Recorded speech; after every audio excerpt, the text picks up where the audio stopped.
Hi friends, వీడు మా అక్క వాళ్ళ మనవడు. ఈరోజు మా ఇంట్లో చిన్న ఫంక్షన్ ఉంటే వంట నేను చేస్తా బ్రో అని బయలుదేరాడు. సరే బ్రో, మరి వంటకి ఏం కావాలి అంటే, నీకెందుకు బ్రో, నేను ఉన్నాక బా, నేను వస్తా అన్నాడు.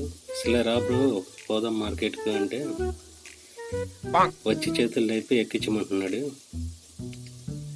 బండే ఎక్కలేవు, వంట చేస్తావా బ్రో నువ్వు అంటే, నీకెందుకు బ్రో, పదా నేను చూసుకుంటా అన్నాడు. సర్లే అని మార్కెట్కి బయలుదేరా.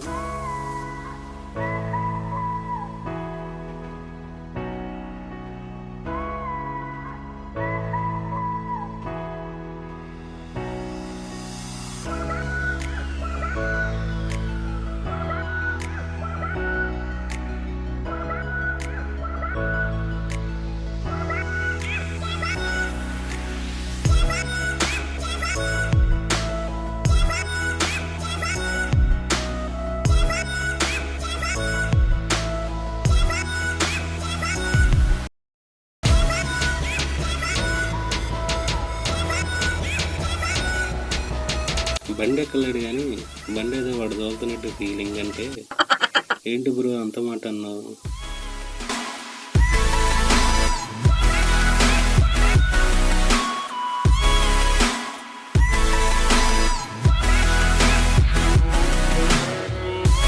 సర్లే మార్కెట్ వచ్చేసింది, ఆప బ్రో, లోపలికి వెళ్ళిపోతావా ఏంటి అన్నాడు.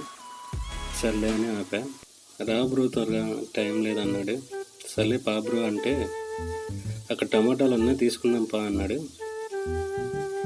సర్లే అని వెళ్ళాము. ఏంటి టమాటాలు ఇవేనా, వేరే లేవా, ఎలా ఉన్నాయి ఏంటి అన్నాడు. సర్లే బ్రో తీసుకో అన్నాను. అటు పోదాం పదా చూద్దాం అన్నాడు. సరే పదా అన్నా. అబ్బా వీళ్ళేంటి గుద్దుకుంటూ పోతారు అంటే, మార్కెట్లో అంతే బ్రో, అన్నీ చూసుకుంటూ పోవాలి అన్నా. సరే ఇక్కడ బెండకాయలన్నీ చూద్దాం పదా అన్నాడు. వాటిని పెద్ద సైంటిస్ట్ లాగా చెక్ చేసి చూశాడు. ఇదేంటి మిషన్ జీరో చూపిస్తుంది, పనిచేస్తుందా లేదా అన్నాడు. ఆయన చాలా సీరియస్గా చూశాడు. సర్లే ఇన్ని కొన్నాం కదా, సొరకాయ ఫ్రైగా ఇవ్వచ్చు అంకుల్ అన్నాడు. అంకుల్కి బీపీ వచ్చిందంతే. నీకు వద్దు అన్నారం నాయన, నీ సొరకాయ వద్దు, నువ్వు వద్దు, పోతాం పాబ్రో అని అంకుల్ కుట్టేదట్లు అన్నాడు. పదా అన్నాడు. సర్లే అని పక్కకు వచ్చేసాం. అంటే మిర్చి మంచివేనా అన్నాడు. తిని చూడు తెలిసిద్ది ఉంది. ఏంటి బ్రో అంటే అంత మాట ఉంది. సర్లే పోదాం పా, మార్కెట్లో అందరికీ బీపీ ఉన్నట్లుంది అనుకుంటా అని బయలుదేరాము. ఇంకా సరుకులు తీసుకోవాలి, పోదాం పదా అంటే సరే అని బయలుదేరాము.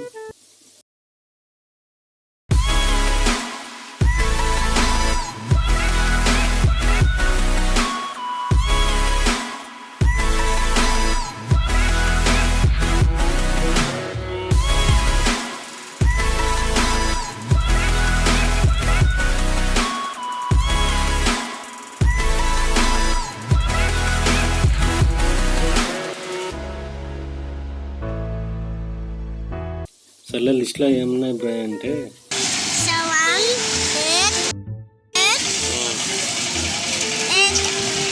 7, 8 అంటే వాళ్ళకి అర్థమవుతుందా అంటే, వాళ్ళే ఇస్తారు నువ్వు పో బ్రో అన్నాడు.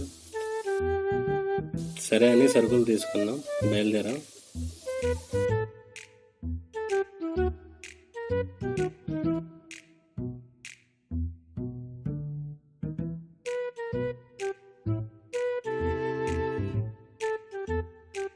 రావడమే గట్టి పట్టుకొని బయలుదేరాడు వంట చేస్తా అని.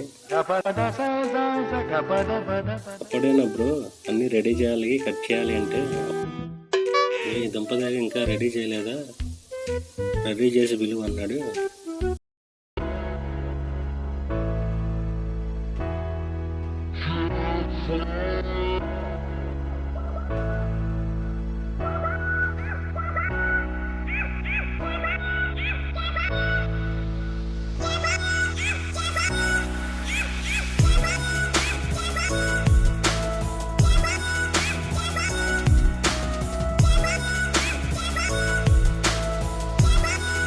అన్నీ రెడీ చేసి పిల్లగానికి వెళ్తే బ్రో నిద్రపోతున్నాడు, లేపినా లేవట్లా. నేనేం చేయాలి బ్రో అని నేనే చేసుకున్నా. ఈ బంతి బ్రోని నమ్ముకుంటే ఇంతే. Okay, bye friends.